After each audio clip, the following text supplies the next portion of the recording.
Les gars, je suis dégoûté, j'en peux plus.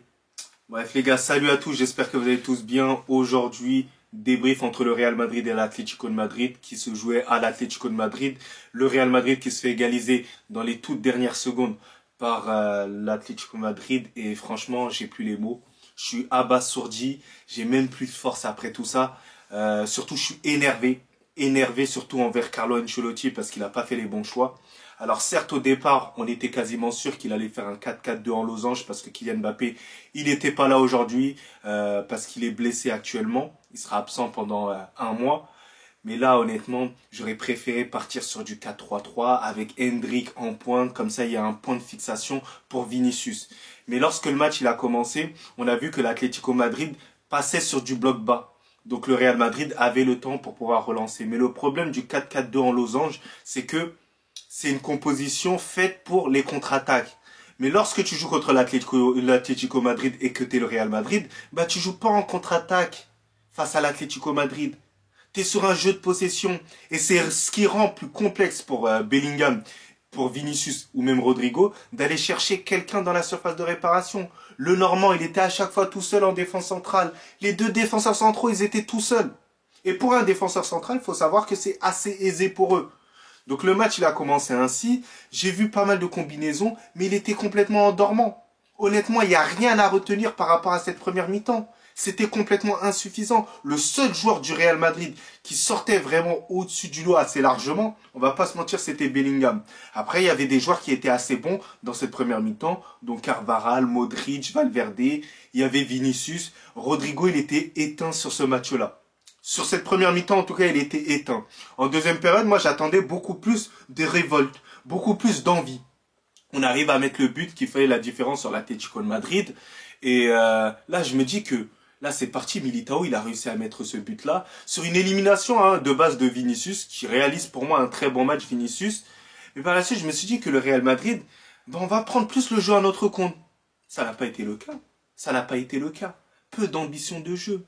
On a essayé de comme modérer en fait le score face à l'Atlético Madrid. Et ce qui a fait du bien du côté de l'Atlético Madrid, c'est les changements. C'est lorsque Diego Simeone a fait changer Sorloth, parce que Sorloth, il n'était pas énormément alimenté. Sorloth, on sait très bien que c'est un attaquant qui aime bien être dans la surface de réparation, marquer des buts de la tête, voilà, les buts de déviation, etc., etc. Mais Lino, lorsqu'il est rentré, bah, il a fait du mal un peu à Carvajal. Il a fait du mal, voilà, il a fait pas mal de changements. Et même dans l'animation de jeu, ça a fait pas mal de bien à l'Atlético Madrid. Mais après, tout d'un coup, il y a eu interruption du match. Pourquoi? Parce que les supporters de l'Atlético Madrid, et ça je tenais à en parler, les supporters de l'Atlético Madrid ont jeté pas mal d'objets. Des briquets, mais aussi un sac de merde aussi à Thibaut Courtois. Normal, c'est des supporters aussi de merde dans tous les cas. Voilà. Donc ça passait hyper bien. Donc Thibaut Courtois, dans un premier temps, il essaie de jouer, le briquet, tout ça. Mais après, quand le sac de merde, il arrive, au final, il parle à l'arbitre et il dit tout simplement que lui, il peut pas continuer comme ça, pour sa propre sécurité. Et ça, c'est absolument normal. Donc l'arbitre, il a décidé d'interrompre le jeu. Mais moi, la réflexion que j'ai à travers tout ça, et ce qui est bizarre, moi, à mon goût, c'est comme de par hasard, si c'est pour des trucs comme ça, on arrête. Mais lorsque c'est pour des histoires de racisme, lorsque c'est Vinicius qui subit des injustices, on n'arrête pas le jeu. On fait comme si ce n'était pas grave. Et c'est ça le problème de cette ligue. Il y a du deux poids, deux mesures à certains moments. Donc ça, personnellement, va falloir le régler dans tous les cas. Si vous arrêtez pour ça, arrêtez pour des sujets aussi de racisme. Parce que ouais, c'est bien l'intégrité physique, mais l'intégrité mentale aussi est tout aussi importante. Donc moi, personnellement, c'est des choses que j'arrive pas à comprendre dans cette ligue espagnole. Il y a beaucoup de racisme et on n'arrive pas à trouver les moyens pour pouvoir interrompre ça. Et normal, parce qu'il n'y a pas de choses qui sont faites, selon moi.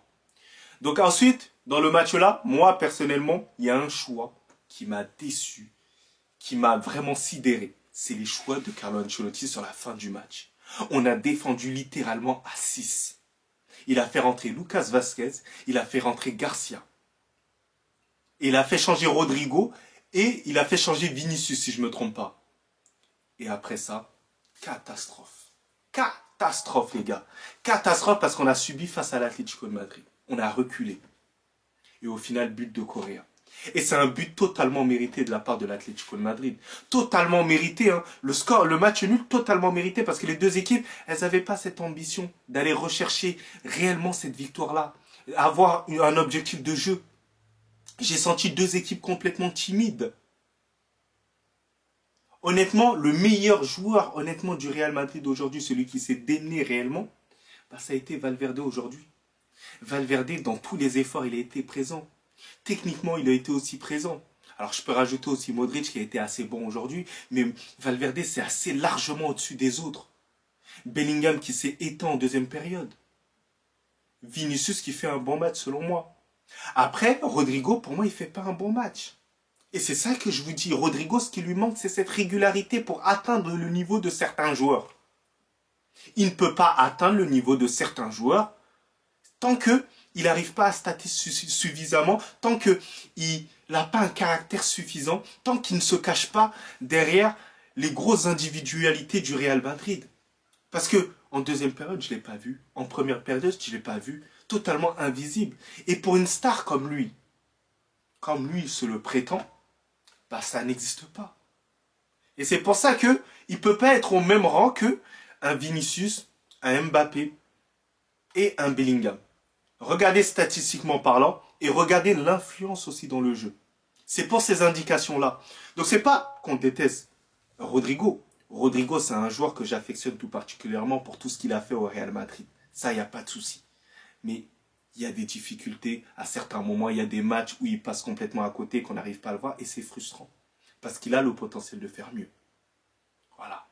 Donc les gars, moi personnellement, j'ai été hyper déçu de ce match-là. Parce que le Real Madrid, on aurait pu revenir quand même sur le FC Barcelone à 1 point. Mais on revient. Voilà, parce que le FC Barcelone a perdu contre Osasuna. On revient petit à petit. On garde quand même notre série d'invincibilité. Même si j'ai une frustration à travers tout ça, surtout le but qu'on a pris à la dernière minute. On garde notre série d'invincibilité. 39 matchs sans défaite quand même en Liga, c'est quand même impressionnant. Donc ce sera maintenant à nous concentrer sur le prochain match en Ligue des Champions. C'est Lille si je ne me trompe pas. Et j'espère avec plus d'objectifs de jeu. Et surtout, j'espère que Carlo Ancelotti va davantage faire jouer Endrick. Et Endrick, il va falloir se calmer un tout petit peu sur les frappes du milieu de terrain. Parce que ça, c'est complètement inadmissible. Voilà. Donc les gars, dites-moi vos tops et vos flops en commentaire. Mais sinon, en vrai, c'est à tout. Mon tout quand même, alhamdoulilah.